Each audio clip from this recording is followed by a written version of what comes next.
کیا عالمی طاقت دراصل فوج یا معیشت سے نہیں بلکہ ریاستی اداروں کے تسلسل سے بنتی ہے؟ اکثر طاقت کو فوری نتائج سے ناپا جاتا ہے۔ کسی ملک کی فوج کتنی بڑی ہے، معیشت کتنی تیز بڑھ رہی ہے یا قیادت کتنی مضبوط دکھائی دیتی ہے، مگر طویل مدت میں طاقت کا اصل امتحان وہاں شروع ہوتا ہے جہاں شخصیت ختم ہو جاتی ہے اور ادارے باقی رہتے ہیں۔ ریاستی اداروں کا تسلسل وہ خاموش نظام ہے جو فیصلوں کو وقت کے ساتھ جوڑتا ہے، پالیسی کو افراد سے آزاد کرتا ہے اور ریاست کو ہر بحران کے بعد دوبارہ کھڑا ہونے کی صلاحیت دیتا ہے۔ یہی زاویہ طے کرتا ہے کہ کوئی ریاست وقتی اثر رکھتی ہے یا مستقل طاقت بن جاتی ہے۔ ریاستی اداروں کا اصل کردار طاقت کے نظام میں کہاں سے شروع ہوتا ہے؟ ریاست کا ہر فیصلہ کسی نہ کسی ادارے کے ذریعے نافذ ہوتا ہے، کیونکہ ریاست بذات خود کوئی فرد نہیں بلکہ ایک منظم نظام ہوتی ہے جو مختلف اداروں کے ذریعے چلتی ہے۔ جب یہ ادارے واضح اصولوں، طے شدہ طریقہ کار اور مستقل مزاجی کے ساتھ کام کرتے ہیں تو پالیسی آہستہ آہستہ شخصیات کے اثر سے نکل کر قومی سمت اختیار کر لیتی ہے۔ اس مرحلے پر فیصلے کسی ایک رہنما کی سوچ یا وقتی سیاسی ضرورت کے تابع نہیں رہتے بلکہ ایک بڑے تسلسل کا حصہ بن جاتے ہیں۔ ابتدا میں یہ فرق نمایاں محسوس نہیں ہوتا کیونکہ روزمرہ سیاست میں تبدیلیاں زیادہ نظر آتی ہے، مگر وقت گزرنے کے ساتھ یہی ادارہ جاتی تسلسل ریاست کی اصل صلاحیت کو تشکیل دیتا ہے۔ جب ادارے مضبوط ہو تو ریاست صرف بحران آنے پر رد عمل نہیں دیتی بلکہ مستقبل کو سامنے رکھ کر منصوبہ بندی کرنے لگتی ہے۔ ترقیاتی منصوبے، معاشی اصلاحات، خارجہ پالیسی اور سیکیورٹی حکمت عملی ایک مسلسل راستے پر چلتی رہتی ہے جس سے فیصلوں کے اثرات جمع ہونا شروع ہو جاتے ہیں۔ ہر نئی حکومت اگر پچھلی پالیسیوں کو مکمل طور پر ختم کرنے کے بجائے ان میں بہتری لاتی رہے تو ریاست کی سمت واضح رہتی ہے اور نظام وقت کے ساتھ زیادہ مؤثر بنتا جاتا ہے۔ اس کے برعکس جہاں ادارہ جاتی بنیاد کمزور ہو وہاں ہر سیاسی تبدیلی نئی شروعات لے آتی ہے، ترجیحات بدل جاتی ہے، منصوبے ادھورے رہ جاتے ہیں اور ریاست بار بار ابتدائی مرحلے پر واپس چلی جاتی ہے۔ یہی مسلسل ریسیٹ دراصل طاقت کے قدرتی ارتقاء کو سست کر دیتا ہے، کیونکہ طاقت اچانک نہیں بنتی بلکہ فیصلوں کے طویل تسلسل سے آہستہ آہستہ جمع ہوتی ہے۔ تسلسل پالیسی کو وقتی فیصلوں سے مستقل حکمت عملی میں کیسے بدلتا ہے؟ جب ریاستی ادارے مضبوط اور مستحکم ہو تو حکومتی فیصلے صرف موجودہ انتخابی مدت تک محدود نہیں رہتے بلکہ آنے والے کئی برسوں اور دہائیوں کو سامنے رکھ کر کیے جاتے ہیں۔ پالیسی بنانے والے جانتے ہیں کہ ادارہ جاتی نظام ان فیصلوں کو حکومتوں کی تبدیلی کے باوجود جاری رکھے گا، اس لیے منصوبہ بندی وقتی مقبولیت کے بجائے دیر پر نتائج پر مرکوز ہوتی ہے۔ اسی سوچ کے تحت انفراسٹرکچر، تعلیم، دفاعی تیاری اور ٹیکنالوجی جیسے شعبوں میں سرمایہ کاری اس نیت سے کی جاتی ہے کہ اس کے اثرات مستقبل میں ریاست کی مجموعی صلاحیت کو مضبوط کرے۔ وقت کے ساتھ یہ مسلسل سرمایہ کاری ایک ایسا ڈھانچہ بنا دیتی ہے جو معیشت، سیکیورٹی اور عالمی حیثیت کو ایک ساتھ آگے بڑھاتا ہے۔ لیکن جہاں یہ تسلسل موجود نہ ہو وہاں ہر نئی قیادت اپنی الگ پہچان بنانے کے لیے پالیسی کی سمت تبدیل کرنے لگتی ہے۔ پچھلے منصوبے ادھورے رہ جاتے ہیں، وسائل نئے تجربات میں تقسیم ہو جاتے ہیں اور ریاست کی توانائی مستقل راستہ اختیار کرنے کے بجائے بار بار نئی سمت تلاش کرنے میں مصروف ہونے لگتی ہے۔ نتیجتاً طویل منصوبوں کا مکمل فائدہ کبھی حاصل نہیں ہو پاتا اور طاقت جو آہستہ آہستہ جمع ہونی چاہیے تھی مسلسل تعطل کا شکار رہتی ہے اور اس کی رفتار بار بار ٹوٹ جاتی ہے۔ کیا ادارہ جاتی یادداشت ریاست کی پوشیدہ طاقت ہوتی ہے؟ ادارے صرف قوانین نافذ کرنے کا ذریعہ نہیں ہوتے بلکہ وقت کے ساتھ ریاست کے تجربات کو محفوظ رکھنے کا نظام بھی بن جاتے ہیں۔ ہر بحران، ہر پالیسی کی کامیابی یا ناکامی اور ہر مشکل فیصلہ اداروں کے اندر ایک عملی سیکھ پیدا کرتا ہے جو آہستہ آہستہ اجتماعی یادداشت کی شکل اختیار کر لیتا ہے۔ یہی یادداشت مستقبل کے فیصلوں کو زیادہ حقیقت پسند بناتی ہے کیونکہ ریاست نئے حالات کا سامنا کرتے وقت مکمل طور پر صفر سے آغاز نہیں کرتی بلکہ ماضی کے تجربات کی بنیاد پر رد عمل ترتیب دیتی ہے۔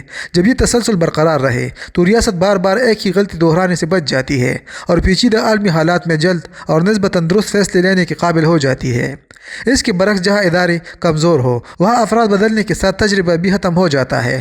ہر نئی ٹیم خود کو ایک نئے آغاز پر سمجھتی ہے، پرانے سبق نظر انداز ہو جاتے ہیں اور فیصلے دوبارہ آزمائش اور غلطی کے مرحلے سے گزرتے ہیں۔ وقت کے ساتھ یہ عدم تسلسل ریاست کی فیصلہ سازی کو غیر مستحکم بنا دیتا ہے کیونکہ نظام سیکھنے کے بجائے مسلسل تجربات دہراتا رہتا ہے۔ نتیجتاً ریاست کی توانائی ترقی کی بجائے غلطیوں کو سمجھنے میں مصروف ہوتی رہتی ہے اور طاقت آہستہ آہستہ جمع ہونے کی بجائے منتشر ہوتی رہتی ہے۔ بحران کے وقت ادارہ جاتی تسلسل ریاست کو کیوں نہیں ٹوٹنے دیتا؟ ہر ریاست اپنی تاریخ میں کسی نہ کسی مرحلے پر معاشی دباؤ، سیاسی عدم استحکام یا سیکیورٹی خطرات کا سامنا ضرور کرتی ہے کیونکہ عالمی نظام خود مسلسل تبدیلی اور غیر یقینی کا شکار رہتا ہے۔ اصل فرق بحران کے وجود سے نہیں بلکہ اس بات سے پیدا ہوتا ہے کہ ایسے وقت میں فیصلوں کی بنیاد کیا ہوتی ہے۔ ایک مضبوط نظام یا کسی ایک شخصیت کی صلاحیت اگر ریاستی ادارے مستحکم ہو تو قیادت کی تبدیلی کے باوجود بنیادی حکومتی عمل متاثر نہیں ہوتا۔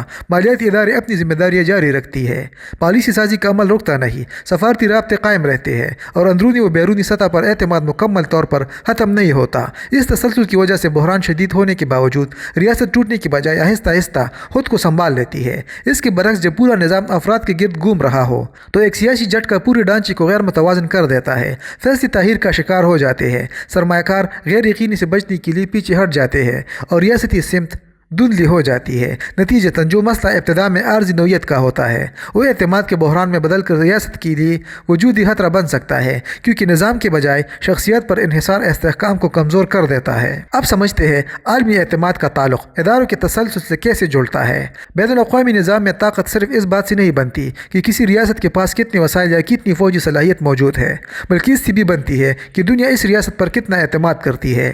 عالمی سطح پر فیصلے ہمیشہ پیشگوئی کی صلاحیت پر مبنی ہوتے ہیں، کیونکہ سرمایہ کار، اتحادی ممالک اور تجارتی شراکت دار ایسے نظام کے ساتھ جڑنا چاہتے ہیں جہاں پالیسی اچانک تبدیل نہ ہو۔ جب بیرونی دنیا دیکھتی ہے کہ کسی ریاست کی پالیسی یا حکومتوں کی تبدیلی کے باوجود ایک واضح سمت میں جاری رہتی ہے تو طویل مدتی سرمایہ کاری بڑھتی ہے، دفاعی اور سفارتی اتحاد مضبوط ہوتے ہیں اور معاہدے وقتی مفاد کے بجائے مستقل تعاون میں بدلنے لگتے ہیں۔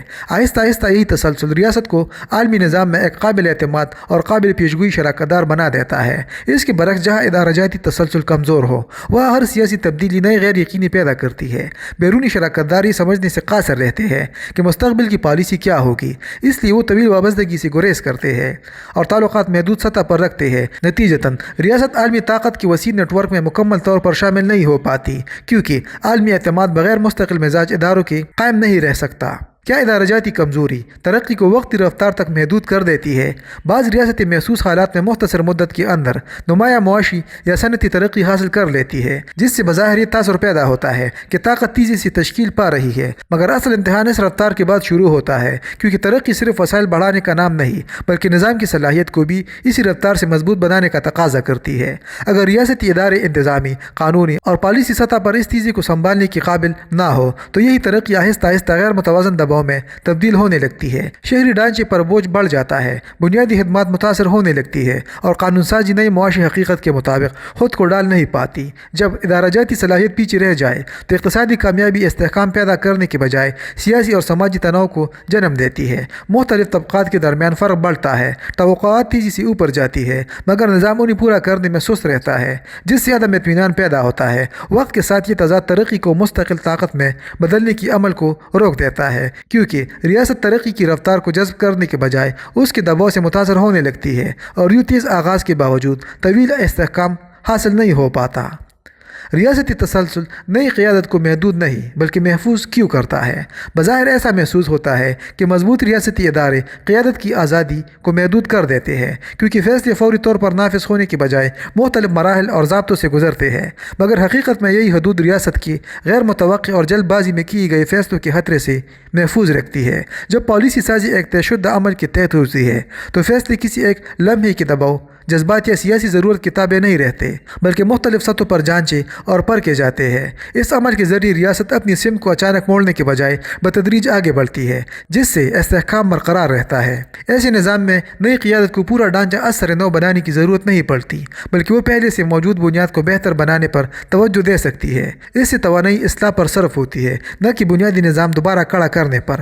لیکن اگر یہ ادارہ جاتی توازن ختم ہو جائے تو ہر نئی قیادت اپنی ترجیحات کے مطابق نظام بدلنے لگتی ہے۔ اصلاح کے نام پر مسلسل ساختی تبدیلیاں شروع ہو جاتی ہے، پالیسی کی سمت بار بار بدلتی ہے اور ریاست مستقل استحکام حاصل کرنے کے بجائے تبدیلی کی ایک نہ ختم ہونے والی چکر میں پھنس جاتی ہے جہاں تسلسل پیدا ہی نہیں ہو پاتا۔ دہائیوں بعد طاقت کا اصل فرق کہاں ظاہر ہوتا ہے؟ وقت گزرنے کے ساتھ ریاستوں کے درمیان اصل فرق صرف وسائل، جغرافیہ یا آبادی کی تعداد سے نہیں بلکہ اس صلاحیت سے ظاہر ہونا شروع ہوتا ہے کہ وہ اپنی پالیسی اور نظام کو کتنی دیر تک مسلسل جاری رکھ سکتی ہے۔ ابتدا میں کئی ریاستیں ایک جیسی رفتار سے ترقی کرتی دکھائی دیتی ہے، مگر دہائیوں بعد واضح ہو جاتا ہے کہ وہی ریاستیں آگے نکلتی ہے جن کے ادارے بغیر روکے اپنا کام جاری رکھتے ہیں۔ ادارہ جاتی تسلسل ریاست کو آہستہ آہستہ زیادہ پیچیدہ معاشی، انتظامی اور سفارتی بھارتی نظام سنبھالنے کے قابل بناتا ہے، جس کے نتیجے میں اس کا عالمی کردار قدرتی طور پر وسیع ہونے لگتا ہے۔ طاقت یہاں شور یا فوری کامیابی سے نہیں بلکہ مستقل فیصلوں کے جمع ہونے سے بنتی ہے۔ اس کے برعکس جہاں ادارہ جاتی بنیاد کمزور ہو، وہاں ہر پیش رفت کے بعد عدم استحکام کا مرحلہ آ جاتا ہے۔ نئی سمت پرانی کوششوں کو کمزور کر دیتی ہے، اصلاحات مکمل ہونے سے پہلے رک جاتی ہے اور نظام بار بار توازن کھو دیتا ہے۔ کئی دہائیوں بعد مجموعی سفر دیکھنے پر محسوس ہوتا ہے کہ ریاست آگے بڑھنے کے باوجود ایک دائرے میں گھوم رہی ہے۔